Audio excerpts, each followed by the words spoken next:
buckle up, it's going to be a fun thrill.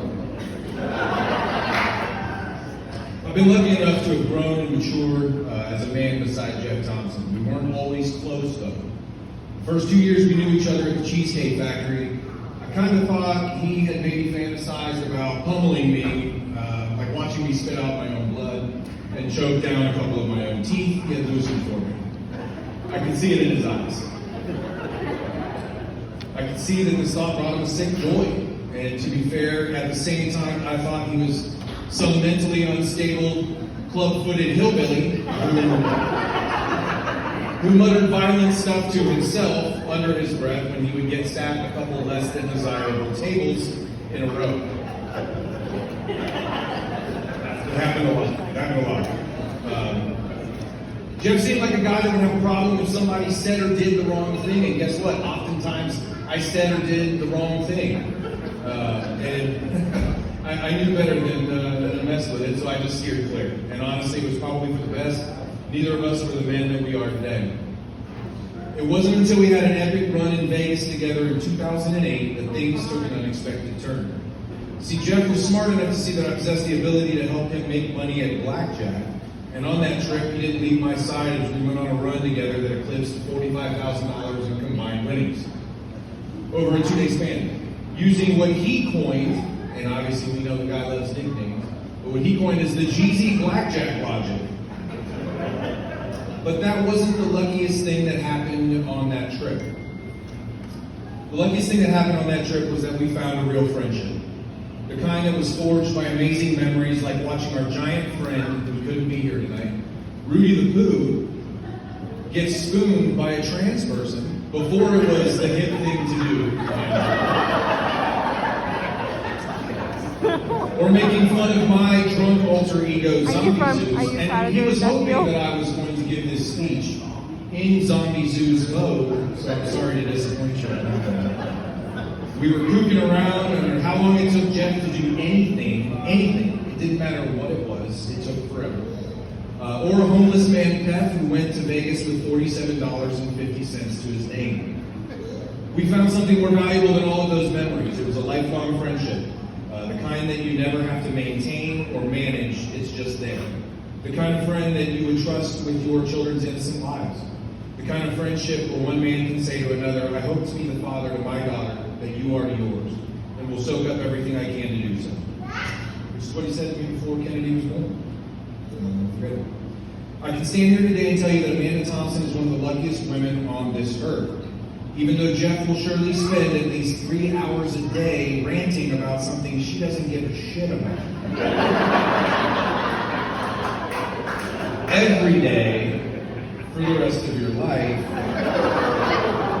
she'll never have to worry about his love or his dedication, wonder about his loyalty, or question his heart for their family. Every day she'll be faced with the task of showing Jeff how to operate his smartphone, to open or respond to text messages, to log into his email, to use his email, and even to help him watch the occasional video that I would send him making fun of one of our mutual friends, even though she just showed him the day before. She'll have to hold his hand through mundane, easy, logistical things like where he has to be, what time he has to be there, and probably even laying out an outfit. Then making... your mom knows about that. Then making sure he's given a heads up with double the amount of time any normal human would need to make that set event. He would never be confused for a dummy, though. Technologically illiterate, maybe. Forgetful, definitely. But no dummy. Nor would he be confused for any type of man that wasn't 1,000% loyal to his family first, before all else. A man who wouldn't provide for his family or be willing to lay down his life if it meant theirs would be saved. Because he is that loyal, he will always provide, and he would lay down his life. And even though she'll have to reset all the clocks in the house twice a year, because Jeff is unaware they even have clocks,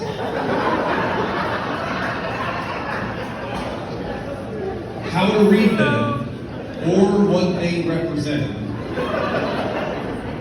Because see, Jeff lives in a special place. It's called Thompson time.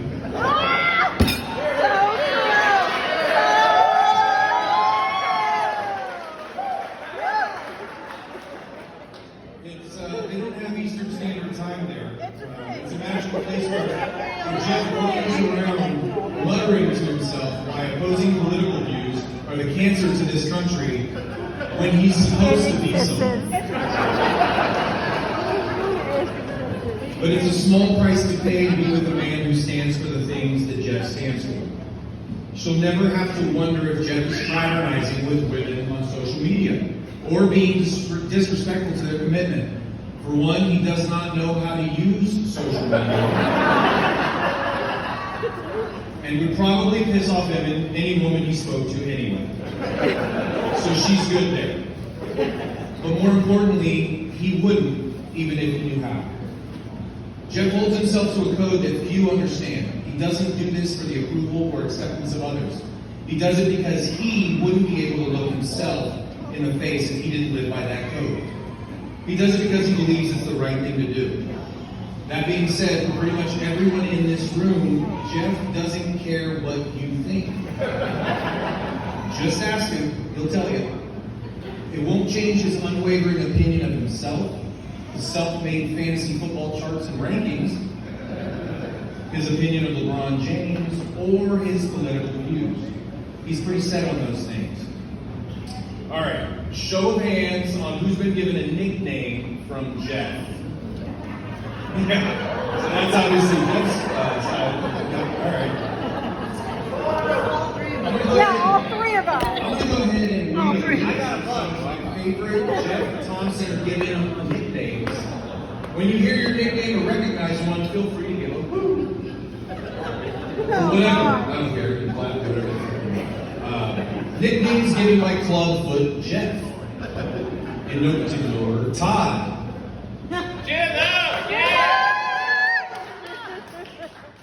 Shannon Head Nelson, or simply Head. Will Nightmare Taylor, aka Nightmare, and there is Ratman, aka Dollar Bill, because he becomes Dollar Bill after a couple drinks. But that's neither here nor there. Lumpy Bacon Loaf, who we already heard from tonight. Round of applause for Lumpy Bacon Loaf.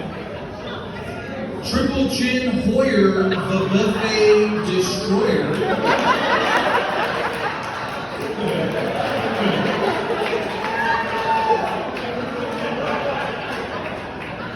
It's Hobie, baby. Where's he at? Yeah, there you go. Toad. Swag. See, we got the whole wedding party up here. Some of these are multiples, so bear with me. There's Homeless Man Pep, aka Peppermint. And then we've got Shrek, aka Rudy the Pooh, aka Mr. Plumber, because his wife's maiden name is Plumber and she owns, she runs the whole show. So that's how he got that nickname. Terrible Terran, Kooski Sanduski. He might not raise his hand for that one. One of my favorites, Dale Devitt, the piece of shit.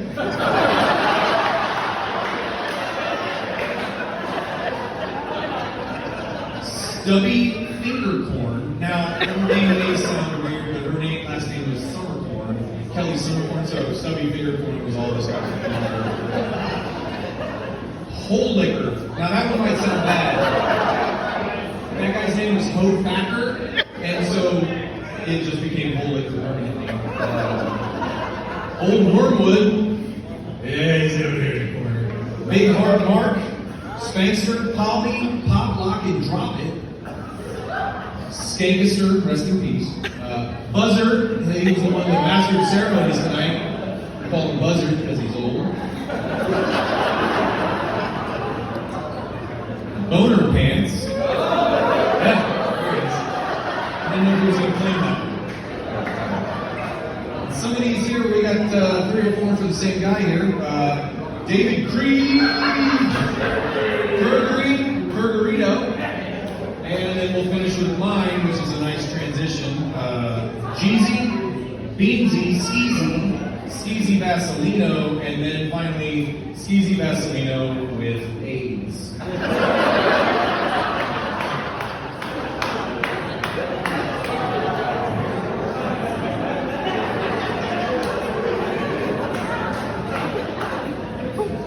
If you're lucky enough to have received a nickname from Clubfoot, Jeff, know 2 things. 1, you're one of his people, He's claimed you and will do anything for you. 2, he truly does not remember your real name. It doesn't exist anymore. Not to Jeff. Men like Jeff are all but extinct. He's a true throwback to what it used to mean to be a man. Not some sissy soft, can't change a flat tire, offended by everything, doesn't want to ruffle feathers, wouldn't fight for anything, victim-like type of man that society is putting out these days. A real man. A concept that Jeff embodies. I'm proud of this man. I'm proud of our friendship, and I'm proud of this woman that he married. I always thought it would take an amazing woman to be with him. And I was right, and he found her. She takes his jokes, listens to his rambles, helps with his technological ineptitude, deals with his tardiness, understands he's incapable of responding to texts in a timely fashion, being anywhere in a timely fashion, and probably so much more she'll never brag about and Jeff doesn't even realize exists. So thank you, Amanda, for promising to take care of this big dumb idiot. Lord knows he needs it. But I can genuinely say that Jeff Thompson is one of the best men I've had the privilege of knowing. He's truly the perfect mix of sloth, passion, apathy, brilliance, and even stupidity. But I wouldn't change a thing about him or the woman he married. So go ahead and stand with me, since I'm the last one to stand up. Raise your glasses and take a moment to honor these two in their union. Cheers.